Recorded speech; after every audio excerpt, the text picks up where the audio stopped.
সূর্য থেকে দূরত্বের বিচারে সৌরমণ্ডলের পঞ্চম গ্রহ মঙ্গলে আজ থেকে ৪৫০ কোটি বছর আগে বিশাল এক সমুদ্র ছিল। সেই সমুদ্রের গভীরতা ছিল অন্তত ৩০০ মিটার বা ১,০০০ ফুট। অর্থাৎ ৪৫০ কোটি বছর আগে পৃথিবীর মতো মঙ্গল গ্রহেও ছিল একটি প্রকাণ্ড আদিম সমুদ্র। কিন্তু গ্রহটির জন্মের মাত্র ১ কোটি বছরের মধ্যেই সেই সমুদ্র ধ্বংস হয় এবং গ্রহটির সব পানি মহাশূন্যে হারিয়ে যায়।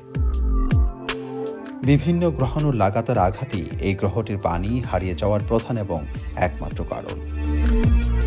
নাসার সাম্প্রতিক এক গবেষণায় জানা গেছে এসব তথ্য।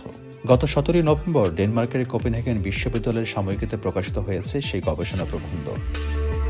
নাসার centre for star and planet formation বিভাগের বিজ্ঞানী ও মঙ্গল গ্রহ সম্পর্কিত গবেষক দলের অন্যতম সদস্য অধ্যাপক মার্টিন বিজারু এক বিবৃতিতে বলেন, আজ থেকে ৪৫০ কোটি বছর আগে কাছাকাছি সময়ে গ্রহ হিসাবে যাত্রা শুরু করেছিল পৃথিবী ও মঙ্গল, এবং উভয় গ্রহে ছিল আদিম সমুদ্র।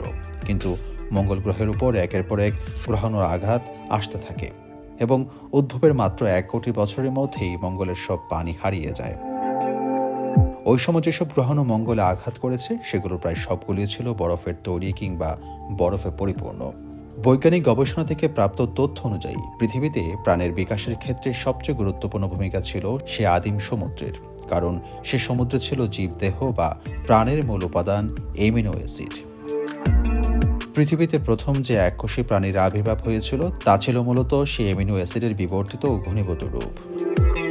নাসার গবেষণা জানা গেছে মঙ্গলের আদিম সমুদ্রেও অ্যামিনো অ্যাসিডের উপস্থিতি ছিল, কিন্তু অগণিত গ্রহাণুর আঘাতে সমুদ্রের পানি মহাশূন্যে মিলিয়ে যাওয়ায় সৌরমণ্ডলের লাল গ্রহে আর প্রাণের বিকাশ ঘটেনি। তবে উদ্ভবও কেবল মঙ্গল গ্রহে যে গ্রহাণুর আঘাত সহ্য করেছে এমন নয়। উদ্ভব হওয়ার ১ কোটি বছর পর মঙ্গলের আয়তনের সমান একটি গ্রহের সঙ্গে ভয়াবহ সংঘর্ষ হয়েছিল পৃথিবীরও। ওই সংঘর্ষের ফলে পৃথিবীর খানিকটা অংশ বিচ্ছিন্ন হয়ে বিশ্বকে কেন্দ্র করে ঘুরতে থাকে। সে বিচ্ছিন্ন অংশটি আমাদের কাছে চাঁদ নামে পরিচিত।